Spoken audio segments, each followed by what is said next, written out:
Most people think nuclear fuel risk starts in the uranium mine, but that's not usually where the real problem is. The real choke points are often later in the supply chain, where the options get thinner, more specialized, and much harder to replace quickly. So in this video, I'll break down exactly where those choke points are and how the best utilities in the world solve the problem.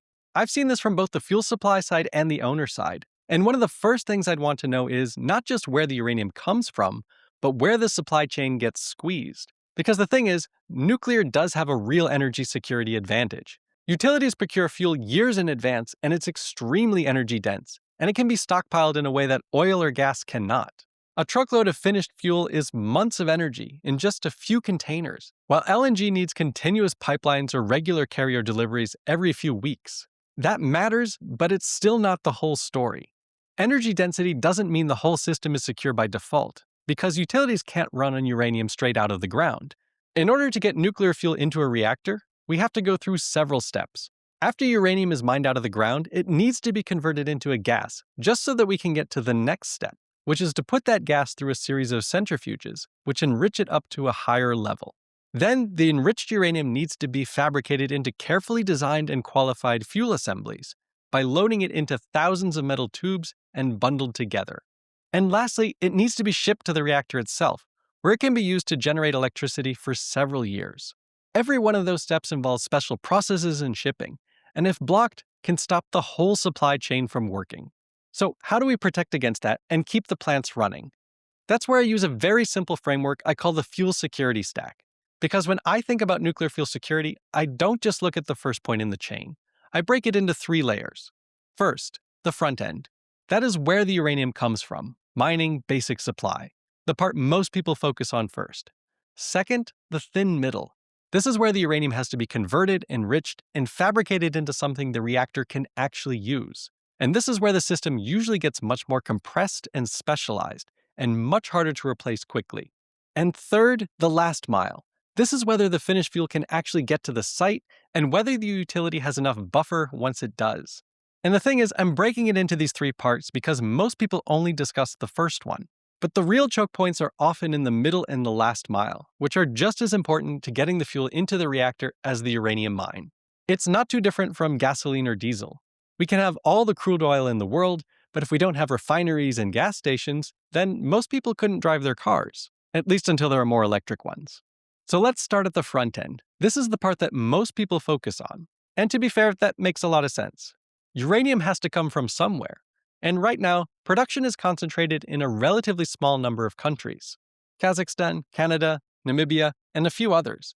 At the same time, most of the big uranium consumers are somewhere else entirely. So if you are a utility or a country thinking seriously about energy security, of course you care about where that material starts. So yes, the front end matters, but here is the mistake most people make. They look at the mine and they think they've found the whole problem, but they haven't. Even if you have access to that uranium, that material still has to cross borders, move through the supply chain, and go through several more steps before it becomes usable fuel. The front end is real, it's just not the whole game, and that's the key point. You can have access to uranium and still have a fuel security problem.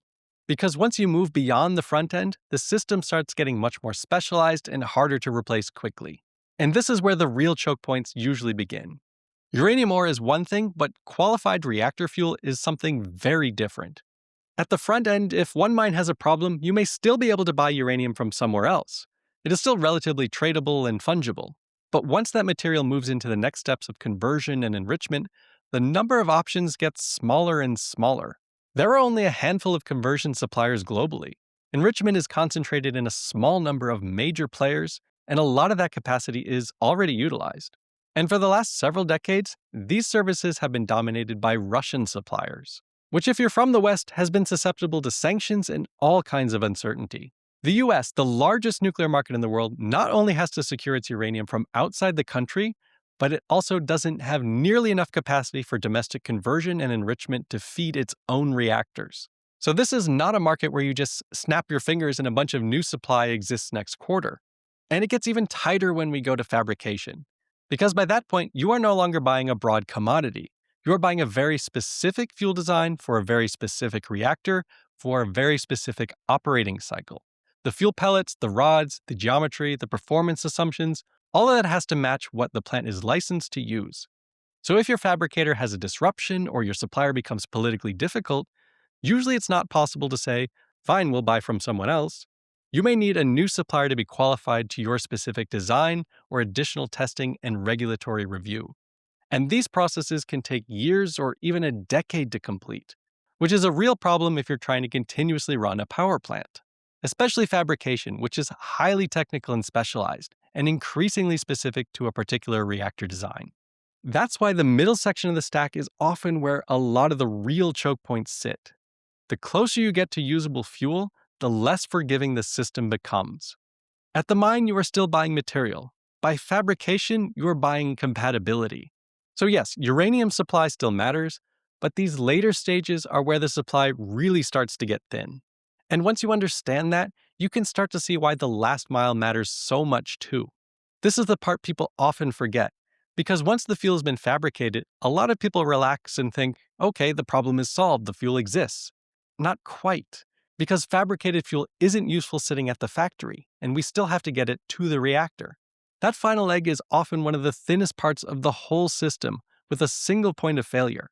If there's a disruption at the fabrication facility, or a blockade to ship the finished product to the operating plant, then that becomes a real vulnerability. And this is when that last mile becomes more than a trucking or shipping problem.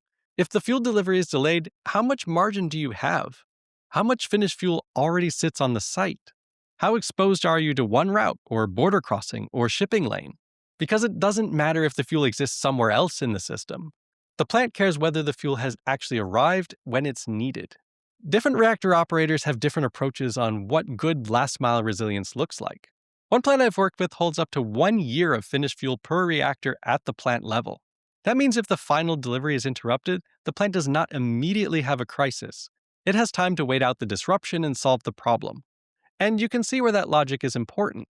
For plants in the Persian Gulf, which rely on foreign fabricated fuel assemblies, these shipments may have to pass through the Strait of Hormuz, which makes security of supply a real concern. So even if the upstream portions of mining, conversion, and enrichment are working, that last mile through the geopolitical choke point can become a massive vulnerability. And that's why the last mile matters more than many people think. Fuel existing somewhere is not the same as fuel arriving when your reactor needs it. So even if the front end looks fine, and even if the compressed middle is working, a plant can still be exposed if the final delivery route is weak and the on-site buffer is too small. So how do the best utilities solve this? Well, certainly not by pretending that the fuel chain will never break. They assume something will go wrong, and then they build out the system so that one problem anywhere in the supply chain doesn't immediately become a bigger problem. In practice, that means 4 things. First, they do not rely on one straight-line supply chain. They do not want to have one mine, one converter, one enricher, one fabricator, all lined up like dominoes. Because if one of those gets hit, then the whole chain collapses. So instead, they spread out contracts, they use multiple suppliers where they can, stagger durations, and set flexible material amounts that they're getting from each one. That way, if one supplier gets hit by sanctions, politics, equipment failure, labor problems, whatever it is, they are not losing 100% of the chain all at once. This is exactly what many utilities have done in practice. They spread exposure across multiple suppliers and time horizons. And after the invasion of Ukraine in 2022, we saw this in action. A lot of US plants had Russian enrichment in the mix. It was tough because some were relying on massive amount of enriched uranium to come from Russia. But many were not completely stranded because they already had domestic or European supply sources under other contracts. But the point is, it still caused many utilities to rethink their vulnerabilities about their fuel supply chains. Second, they do not wait until the very end to build buffer. And this is really important. A lot of people hear the word stockpile and they picture only finished fuel sitting at the plant, which is important, but it's only a piece of it. Good operators also build inventory at all different stages of the supply chain. So, for example, if they already have material sitting with the enricher and the conversion supplier suddenly has a labor strike or equipment problem, the whole system does not stop immediately. They can keep moving material while they fix the upstream problem or switch to another path. The thing is, this is a huge mindset shift away from just buying fuel to ultimately managing the risk and time. Third, they hold finished fuel on site when the situation justifies it. You can think of the example I gave earlier, where a plant is holding 1 year of fuel per site at the reactor. What that really means is simple. If something breaks upstream or if the final delivery gets delayed, the plant does not immediately have a crisis. Because nuclear plants can operate for months or years between fuel shipments, it has time to solve the problem. It can wait out a shipping disruption, a dispute, or even sanctions without turning that into an operating emergency. That is why that 1 year matters so much. It avoids a supply shock and gives time. And fourth, they qualify alternatives before they desperately need them. This is one of the biggest differences I've seen between utilities that are exposed and those that have strong resiliency plans. Because if you're accepting a single qualified supplier, you're betting on their ability to handle any interruptions for you. A number of the plants in Eastern Europe are Russian designed, and for a long time their fuel was supplied by the Russians. But after the invasion of Ukraine, several of the operators moved to qualify other suppliers as an alternate to help protect against reliance on Russia. But that doesn't happen overnight. There are regulator discussions, testing, and qualification work. The thing is, despite this, the old Russian contracts will still need to run for years while the backup path is being built. So the real lesson goes beyond just having a backup. You need to build the backup before the crisis forces you to use it. So when you put all of this together, the best utilities are really doing something very simple. They are building time, options, and alternatives into a supply chain that other people might just assume are a purchase order.